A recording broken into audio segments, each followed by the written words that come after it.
여러분이 지금 가장 의지하는 사람은 누구인가요? 그리고 그 사람은 정말 당신의 편이라고 확신할 수 있나요? 혹시 지금 당신 곁에 있는 사람이 당신을 이용하거나 속으로 비웃고 있다면 어떨까요? 그 상상이 두려워도 눈을 돌릴 수는 없습니다. 왜냐하면 인간관계는 결국 우리 삶의 행복과 불행을 결정짓는 가장 중요한 열쇠이기 때문입니다. 오늘은 우리가 함께 내 편인 사람과 적인 사람을 구분하는 법에 대해 이야기해 보려 합니다. 가까운 사이일수록 진짜 내 편인지 아닌지 판단하기 어려울 때가 많습니다. 겉으로는 웃으며 나를 위하는 척하지만 속으로는 나를 비난하거나 상처를 줄 수 있는 사람들. 반대로 말은 투박하지만 정말로 나를 위해 힘을 써주는 사람들. 이 차이를 알지 못하면 우리는 결국 상처받고 우리 곁에 남아야 할 사람들을 놓칠지도 모릅니다. 오늘 이야기를 시작하며 짧은 사연 하나를 소개할게요. 한 직장인이 있었습니다. 그는 항상 팀원들과 원만한 관계를 유지하려고 노력했습니다. 동료들에게 먼저 다가가고 그들이 어려움을 겪으면 도와주려 애썼죠. 하지만 시간이 지나면서 이상한 일이 생겼습니다. 그의 노력에도 불구하고 팀 분위기가 점점 차가워지는 걸 느꼈습니다. 어느 날 그는 우연히 팀원 2명의 대화를 엿듣게 되었습니다. 그 사람 너무 나대지 않아? 맞아. 자기만 잘난 척하면서 우리까지 피곤하게 만들어. 그 순간 그는 큰 충격을 받았습니다. 그가 믿었던 동료들이 뒤에서는 자신을 비난하고 있었던 겁니다. 그는 한동안 사람들과의 관계에 회의를 느꼈습니다. 그러던 중 그는 한 사람과 깊은 대화를 나누게 됩니다. 그 사람은 평소에 그와 특별히 친하지 않았던 동료였지만 솔직한 충고를 해주었습니다. 사실 너는 정말 성실하고 팀을 위해 노력하는 사람이야. 하지만 가끔 너무 완벽해 보이려고 해서 오히려 사람들이 부담을 느끼는 것 같아. 이 말을 들은 그는 처음엔 기분이 상했지만 곰곰이 생각한 끝에 그 동료가 정말로 자신을 걱정하고 있다는 걸 알게 됐습니다. 그 후 그는 그 동료와 더 깊은 신뢰를 쌓았고 다른 팀원들과도 천천히 관계를 회복할 수 있었습니다. 이 이야기를 통해 우리는 한 가지를 알 수 있습니다. 겉으로 친절하게 보이는 사람이 꼭 내 편이 아닐 수도 있습니다. 반대로 때로는 쓴소리를 하는 사람이 진정한 내 편일 수 있다는 점. 그렇다면 내 편인 사람과 그렇지 않은 사람을 어떻게 구분할 수 있을까요? 다음으로 우리가 삶에서 마주치는 다양한 관계 속에서 이 차이를 명확히 알아보는 방법에 대해 더 깊이 탐구해 보겠습니다. 이번에는 내 편인 사람과 적인 사람을 구분하는 첫 번째 기준에 대해 이야기해 볼까 합니다. 먼저 질문 하나를 드리고 싶습니다. 당신 주변의 사람들 중 당신의 성공이나 행복을 진심으로 기뻐해 주는 사람이 몇이나 될까요? 생각보다 적다고 느껴지셨다면 당신은 이미 관계에서 어떤 갈등을 경험하고 있을 가능성이 큽니다. 내 편인 사람은 내가 잘 되는 것을 자신의 일처럼 기뻐해 줍니다. 하지만 적인 사람은 겉으로는 축하하는 척하면서도 속으로는 질투하거나 나를 깎아내리려 합니다. 몇 년 전 제가 들은 한 이야기가 있습니다. 한 친구는 고등학교 시절부터 매우 친한 2사람과 늘 붙어 다녔습니다. 그들은 함께 공부하고 꿈을 이야기하며 우정을 쌓아갔죠. 그러다 시간이 흘러 그 셋은 각기 다른 길을 걸었습니다. 그중 한 사람은 열심히 노력한 끝에 좋은 직장을 얻었고 그 소식을 다른 2친구에게 자랑스럽게 알렸습니다. 드디어 내 꿈을 이뤘어. 내가 원하던 회사에 들어갔어. 그 말을 들은 친구 한 명은 기뻐하며 말했습니다. 와, 진짜 대단하다. 너 정말 열심히 했잖아. 축하해. 너라면 충분히 그럴 자격이 있어. 하지만 다른 친구는 조용히 듣고 있다가 이렇게 말했죠. 그 회사? 요즘 별로라고 들었는데. 너 잘 생각해봐야 하는 거 아니야? 물론 그 순간에는 큰 의미를 두지 않았지만 시간이 지나면서 이 세 사람의 관계는 큰 차이를 보였습니다.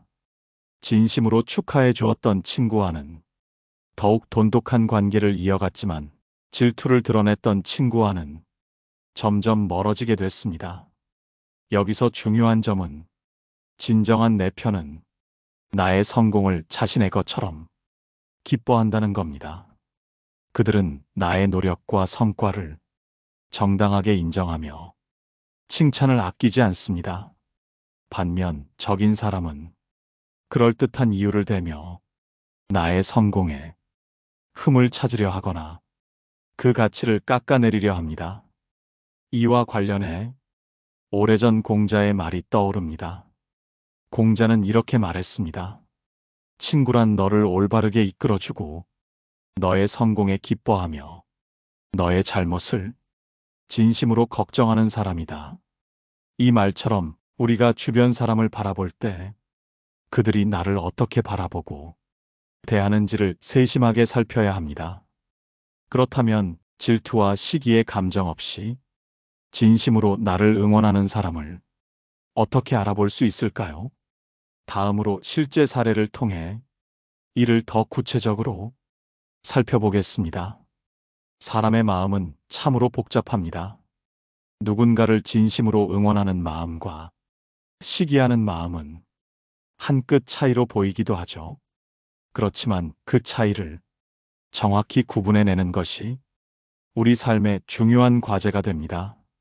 얼마 전 한 회사에서 있었던 일화가 떠오릅니다.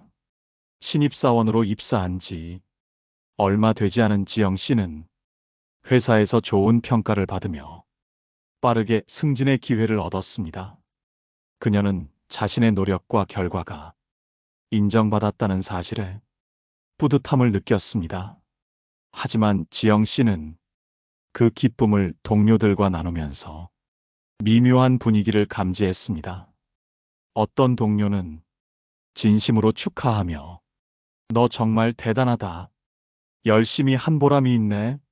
라며 환하게 웃어주었지만 다른 동료는 어떻게 신입이 그렇게 빠르게 승진할 수 있지? 윗사람에게 잘 보였나 보네. 라며 비꼬는 말을 했습니다. 그날 이후 지영 씨는 그 동료들이 행동에서 큰 차이를 느꼈습니다. 진심으로 축하했던 동료는 지영 씨가 힘든 일이 있을 때마다 응원과 조언을 아끼지 않았고 비꼬는 말을 했던 동료는 사소한 실수를 크게 부풀려 다른 사람들에게 전하곤 했죠. 이 이야기에서 알 수 있듯이 내 편인 사람과 적인 사람을 구분하는 중요한 단서는 그들이 나의 성과와 실패를 어떻게 대하는지에 있습니다. 내 편인 사람은 내가 잘 될 때는 함께 기뻐하며 응원하고 내가 힘들 때는 위로와 도움의 손길을 내밉니다. 그들은 나의 부족함을 부드럽게 채워주려 하며 함께 성장할 수 있는 관계를 지향합니다. 반대로 적인 사람은 나의 성공에 겉으로는 웃으며 축하하는 척하지만 속으로는 그것을 깎아내리고 나의 약점을 부각시키려 합니다. 그들의 목표는 나를 끌어내려 자신을 상대적으로 돋보이게 하는 데 있습니다. 이와 관련해 고전에서 전해지는 이야기를 하나 소개해 드릴게요. 중국 전국시대의 명장 백기와 그의 동료들에 관한 이야기입니다.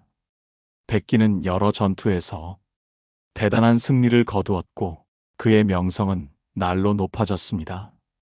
하지만 그의 동료 중 일부는 백기의 성공을 시기하며 그를 중상모략했습니다. 그들은 백기가 왕의 총애를 잃게 만들기 위해 거짓말과 음모를 꾸몄고 결국 백기는 억울하게도 죽음을 맞이하게 됐습니다. 이 사건은 우리에게 중요한 교훈을 줍니다. 아무리 뛰어난 사람이라도 시기와 질투를 피할 수는 없지만 그런 부정적인 관계 속에서 자신을 지키고 진짜 내 편을 알아보는 것이 얼마나 중요한지를 말이죠. 여기서 질문을 하나 던져봅니다. 당신 주변에 있는 사람들 중 진심으로 당신의 성공과 행복을 응원하는 사람은 누구인가요? 또 당신의 작은 실수에도 지나치게 비판적이거나 질투심을 드러내는 사람은 누구인가요? 관계를 돌아보는 이 시간이 앞으로의 선택과 행동에 중요한 이정표가 될 것입니다. 다음으로는 이러한 관계를 실제로 더 건강하게 만드는 방법에 대해 이야기해 보겠습니다. 지난해 한 심리학 연구에서 사람들이 인간관계에서 느끼는 만족감과 스트레스의 요인에 대해 분석한 결과가 공개되었습니다. 그 연구에 따르면 우리가 느끼는 행복의 대부분은 단순히 돈이나 명예가 아닌 내 편이라고 느껴지는 사람들과의 관계에서 비롯된다고 합니다. 이것은 왜 중요할까요? 사람은 사회적 동물입니다. 혼자서는 살아갈 수 없기에 주변 사람들과의 관계는 우리 삶에서 필수적이죠. 하지만 모든 관계가 우리에게 긍정적 영향을 주는 것은 아닙니다. 때로는 겉으로는 내 편인 척하지만 내가 넘어지기를 기다리는 사람도 있고 때로는 무관심한 태도로 우리를 외롭게 만드는 사람도 있습니다. 그렇다면 우리는 어떻게 내 편을 알아보고 그들과의 관계를 더 단단히 할 수 있을까요? 첫 번째로 상대방의 언행을 유심히 관찰해야 합니다. 예를 들어 한 대학생인 승준 씨의 이야기를 들어볼까요? 승준 씨는 힘든 시험 기간 동안 친구들 몇 명에게 도움을 요청했습니다. 한 친구는 나도 바빠서 도와줄 시간이 없어라고 말했지만 다른 친구는 내가 바쁘긴 하지만 내가 중요한 시험이니까 같이 준비해보자라고 답했습니다.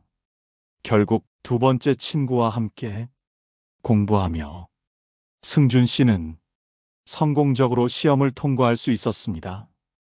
이처럼 진정한 내 편은 바쁜 상황에서도 우리를 위해 시간과 노력을 기꺼이 내어줄 준비가 되어 있습니다. 그들의 행동은 말뿐이 아니라 실제적인 도움으로 이어지곤 하죠. 두 번째로 상대방이 우리의 감정을 어떻게 대하는지를 살펴보아야 합니다. 우리는 누구나 기쁨과 슬픔, 분노와 두려움이라는 다양한 감정을 느낍니다. 진짜 내 편은 이 모든 감정을 있는 그대로 받아들이고 공감하려는 노력을 합니다. 예를 들어 어떤 날 우리가 속상한 일이 있어 눈물을 흘렸을 때 그저 울지 마, 괜찮아라고 대충 위로하는 것이 아니라 어떤 일이 있었던 거야? 내 마음이 어떨지 너무 공감된다라고 말해주는 사람. 그런 사람이야말로 진정한 내 편입니다. 세 번째로 진정한 내 편은 우리와 함께 성장하려고 합니다. 이 말은 그들이 우리의 목표를 응원하고 우리가 더 나은 사람이 되도록 동기부여를 해준다는 뜻입니다. 조선시대의 학자 이황의 이야기를 떠올려 보세요. 이황은 제자들에게 항상 이렇게 말했습니다. 너희는 나를 넘어서라. 그래야 세상이 더 나아질 수 있다. 이처럼 진정한 내 편은 우리가 더 나은 사람이 되길 진심으로 바라고 그 과정에서 자신도 함께 성장하려 합니다. 이쯤에서 한번 스스로에게 물어봅시다. 내 주변에는 이런 사람들 몇 명이나 있을까요? 그리고 나는 그들에게 어떤 존재일까요? 우리 모두는 진정한 내 편을 만나고 싶어 하지만 그 이전에 스스로가 누군가의 내 편이 될 수 있을 때 그 관계는 더욱 단단해지고 깊어질 수 있습니다. 다음으로는 내 편과 함께 더 건강한 인간관계를 이어가기 위해 꼭 피해야 할 행동과 태도들에 대해 함께 살펴보겠습니다. 우리는 종종 좋은 의도로 시작한 행동이 상대방에게 상처를 주거나 관계를 틀어지게 만드는 결과를 초래할 때가 있습니다. 좋은 관계를 망칠 수 있는 대표적인 3가지 행동을 살펴보고 이것을 피하는 방법도 함께 고민해 봅시다. 첫 번째로 자기중심적인 태도를 조심해야 합니다. 많은 경우 사람들은 자기 문제에만 집중하다 보니 상대방의 이야기를 제대로 듣지 못합니다. 한 부부의 이야기를 들어보겠습니다. 아내인 은영 씨는 회사에서 있었던 일을 남편에게 이야기하려 했습니다.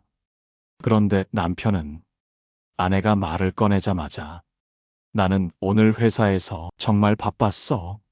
상사가 나를 얼마나 힘들게 했는지 알아? 라며 자신의 이야기로 대화를 가득 채웠습니다.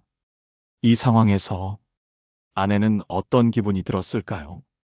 아마도 자신의 감정을 이해받지 못했다고 느꼈을 것입니다. 진정한 내 편이라면 상대방의 이야기를 먼저 들어주고 그들의 감정을 존중해 주어야 합니다. 대화란 서로의 이야기를 주고받는 것이기 때문입니다.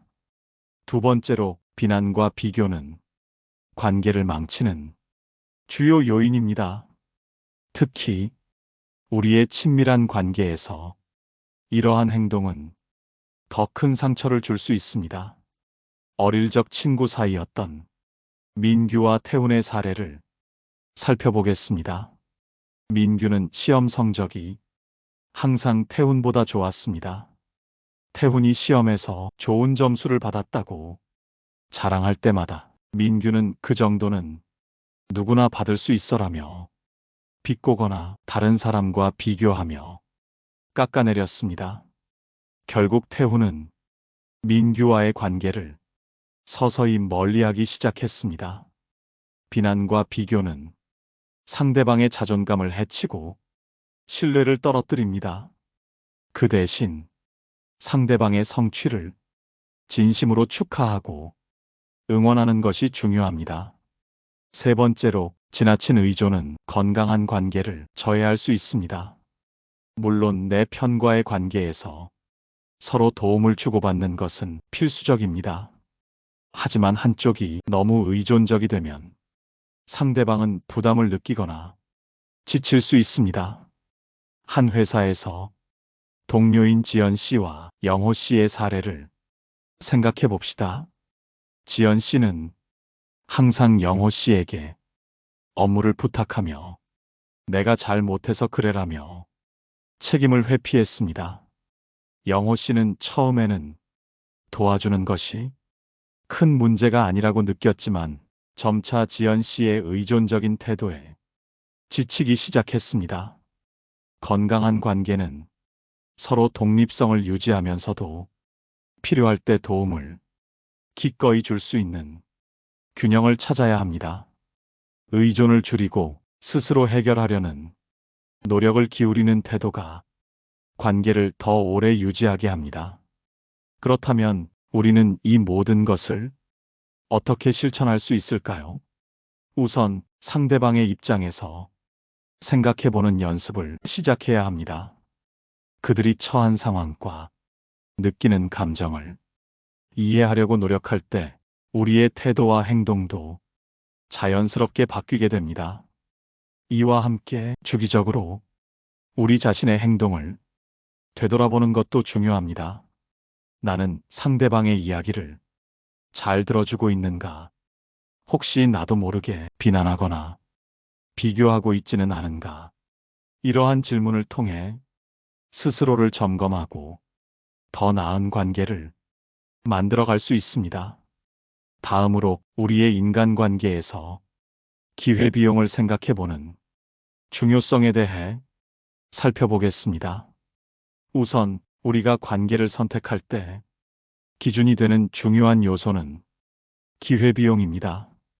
경제학에서 사용하는 이 개념은 인간관계에서도 놀라운 통찰을 제공합니다. 우리가 하나의 관계에 시간과 에너지를 쏟으면 다른 관계에 그만큼 투자할 여력이 줄어듭니다. 그러므로 우리의 시간과 마음을 어디에 쏟아야 할지를 현명하게 판단해야 합니다. 한 가지 사례를 떠올려 보겠습니다. 어느 날 세영 씨는 친구들과의 모임 초대와 동료의 개인적인 부탁 사이에서 고민에 빠졌습니다. 친구들과의 모임은 오랜만에 만나는 자리였지만 동료는 세영 씨의 도움 없이는 중요한 일을 완수하기 어려운 상황이었습니다. 세영 씨는 깊이 고민한 끝에 동료의 부탁을 들어주기로 했습니다. 그 결과 동료와의 신뢰관계는 더욱 깊어졌고 친구들과의 관계는 잠시 미뤘지만 곧 회복할 수 있었습니다.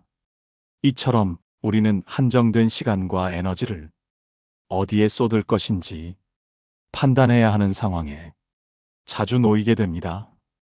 그 판단은 관계의 깊이와 의미를 바탕으로 이루어져야 합니다. 다음으로 우리는 관계 속에서 양보와 단절이라는 두 가지 선택지를 고려해야 합니다. 어떤 관계는 일정 부분 양보하며 유지하는 것이 더 나을 수 있지만 어떤 관계는 단절을 선택하는 것이 스스로를 지키는 길이 됩니다. 예를 들어 지수 씨는 직장 동료와의 관계에서 끊임없이 이용당하고 감정적으로 지쳐가고 있었습니다. 그 동료는 항상 지수 씨에게 자신의 일을 떠넘기며 감사함을 표현하지 않았습니다. 처음에는 이것도 관계를 위한 노력이라며 참아왔지만 결국 지수 씨는 그 관계를 정리하기로 결정했습니다. 그 선택은 지수 씨에게 더 큰 자유와 평온을 가져다 주었습니다. 반대로 준수 씨는 가끔 갈등이 생기는 친구와의 관계를 포기하지 않기로 했습니다. 그 친구는 때로는 까칠하고 솔직한 표현으로 준수 씨의 기분을 상하게 했지만 준수 씨가 힘들 때는 누구보다 먼저 나서서 도와주는 사람이었습니다. 준수 씨는 그 친구의 진심을 알기에 관계를 유지하며 양보할 부분은 스스로 먼저 타협하기로 했습니다. 양보와 단절의 선택은 항상 어려운 고민을 동반합니다. 그러나 이 두 가지 선택지를 지혜롭게 활용할 때 우리의 삶은 더 균형 잡히고 풍요로워질 수 있습니다. 마지막으로 관계에서 우리가 스스로에게 던져야 할 핵심 질문을 한 가지 공유하겠습니다. 이 관계는 나를 성장하게 하는가, 아니면 나를 소모하게 하는가? 성장을 돕는 관계는 우리를 더 나은 사람으로 만들어줍니다. 그 관계는 우리가 도전을 받아들이고 성공에 다가갈 수 있도록 격려하며 때로는 냉정한 조언으로 현실을 깨닫게 해줍니다. 반대로 소모적인 관계는 우리를 지치게 하고 자존감을 깎아내립니다. 그 관계는 우리가 아무리 노력해도 상대방의 만족을 채울 수 없으며 우리를 점점 더 불행하게 만듭니다. 우리는 매일 선택의 기로에 서 있습니다. 어떤 관계를 지킬 것인가, 어떤 관계를 놓을 것인가. 그 선택이 우리의 삶의 방향을 결정짓는 중요한 열쇠가 됩니다. 마지막으로 여러분과 함께 관계의 선택에서 우리의 내면을 돌아보는 지혜를 함께 나눠보겠습니다. 인간관계에서 우리가 정말로 놓쳐서는 안 되는 것은 결국 우리 자신입니다. 모든 관계의 중심에는 나라는 존재가 있습니다. 스스로를 존중하고 사랑하지 않으면 아무리 좋은 관계라도 우리에게 행복을 가져다 줄 수 없습니다. 생각해 봅시다. 우리는 누군가와의 관계를 위해 얼마나 많은 것을 희생하고 있나요? 자신을 돌볼 시간, 스스로를 위해 써야 할 에너지, 나아가 자신의 정체성까지도 포기하며 살아가는 사람들은 결국 어느 순간 그 관계 속에서 길을 잃게 됩니다. 정혜 씨의 이야기를 들려드리고 싶습니다. 정혜 씨는 결혼 후 남편과의 관계에 모든 것을 쏟아붓다 보니 자신의 꿈도 자신만의 시간도 점점 잊혀졌습니다. 남편을 위한 저녁 식사를 준비하고 그의 기분을 맞추며 자신의 감정은 뒤로 미뤘습니다. 처음에는 이것이 사랑이라 믿었지만 시간이 지날수록 정혜 씨는 점점 더 공허함을 느꼈습니다. 그리고 어느 날 그녀는 깨달았습니다. 자신을 잃어버린 채 누군가를 위해 살면 그 관계도 결국 깊은 균열이 생긴다는 것을요. 정혜 씨는 작은 것부터 다시 시작했습니다. 매주 금요일 저녁은 자신을 위한 시간을 만들기로 했습니다. 오랜 꿈이었던 취미 교실에 등록하고 혼자만의 산책을 즐기며 자신과 대화하는 시간을 늘려갔습니다. 그 변화는 남편과의 관계에도 긍정적인 영향을 미쳤습니다. 정혜 씨가 밝아지고 여유로워지자 남편 역시 그런 그녀를 보며 더 큰 신뢰와 애정을 느끼게 되었습니다. 결국 인간관계의 성공은 자신을 사랑하는 법을 배우는 데서 시작됩니다. 스스로를 사랑할 때 우리는 건강한 관계를 만들고 상대방과 함께 성장할 수 있습니다. 이제 방송을 마무리하며 한 가지 질문을 여러분께 드리고 싶습니다. 오늘 하루 동안 여러분은 스스로를 위해 어떤 시간을 보내셨나요? 자신을 돌보고 자신의 마음을 어루만지며 스스로를 위한 작은 선택을 한 적이 있나요? 철학자 에리히 프롬은 사랑은 기술이며 그 기술은 훈련과 노력을 통해 배울 수 있다고 말했습니다. 이 기술에는 타인을 사랑하는 것뿐 아니라 자신을 사랑하는 것도 포함됩니다. 사랑은 관계의 핵심이고 그 관계는 우리의 내면에서 시작됩니다. 마지막으로 오늘 방송에서 다룬 내용을 정리하자면 우리는 관계에서 적과 내 편을 구분하는 방법뿐 아니라 그 안에서 스스로를 잃지 않는 법도 배워야 합니다. 스스로를 사랑할 때 우리는 더 나은 관계를 맺을 수 있고 우리 삶은 더 풍요로워질 것입니다. 오늘 방송이 여러분에게 작은 위로와 생각할 거리를 제공했다면 좋겠습니다. 댓글로 여러분이 느낀 점이나 인간관계에서 고민했던 순간들을 공유해 주세요. 그리고 구독과 좋아요를 눌러주시면 저희가 더 좋은 이야기를 나눌 수 있는 힘이 됩니다.